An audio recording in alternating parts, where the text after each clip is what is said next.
કઠલાલ તાલુકાના બાપુનગર વિસ્તારમાં નહેર લીકેજના કારણે સ્થાનિક પરિવાર મુશ્કેલી અને અવગડતા વેઠી રહ્યા છે। બાપુનગર વિસ્તારના 50 જેટલા મકાનોમાં રહેતા અને જમીનમાં ખેતી કરતા ખેડૂતોને હાલાકી વેઠવી પડી રહી છે। તેમજ આ નહેરમાંથી ઝરણ થતા પાણી સ્થાનિકો દ્વારા ઉપયોગ કરવાના રસ્તા ઉપર ભરાઈ જાય છે, જેને લઈ સમગ્ર રસ્તો કાદવ કિચડ અને પાણીથી ભરેલો રહે છે।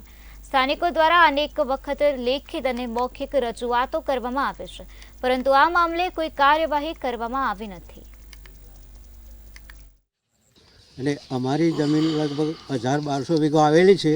આજુબાજુથી પાક લાવવો લઈ જવો ઘણી મુશ્કેલીઓ પડે છે અને બાળકોને કોલેજમાં, શાળામાં, આંગણવાડીમાં નાના ભૂલકાઓને જવાની ઘણી મુશ્કેલીઓ પડે છે। પણ આ રજૂઆત બધે કરી છે અમે પંચાયતમાં, જિલ્લામાં, તાલુકામાં, શંકરસિંહ વાઘેલા સુધી ઠેઠ ધારાસભ્ય હતા ત્યાં સુધીની રજૂઆતો કરી, હજુ સુધી કોઈ સાંભળ્યું નથી। લગભગ આ કેનાલ 20 વર્ષથી લીકેજ છે।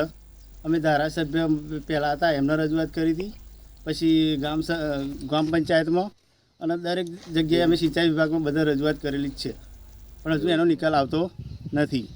કરવો પડે છે આ લીકેજનું પાણી બધું રસ્તામાં આવે જાહેર રસ્તા ઉપર, અને શાળાએ બાળકોને જતા આવતા તકલીફ પડે અને દવાખાનામાં જવું હોય તો તકલીફ પડે।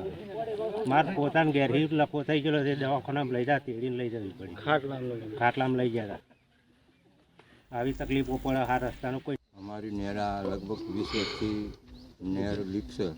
કોઈ અમે રજૂઆત કરેલી છે પણ કોઈને સાંભળ્યું નહીં। ગ્રામ પંચાયતના ધારાસભ્યના, દેવુસિંહના અમારે કંઈક જવું હોય આગુ પાછું તો આનો રસ્તો કોઈ કરતો નહીં।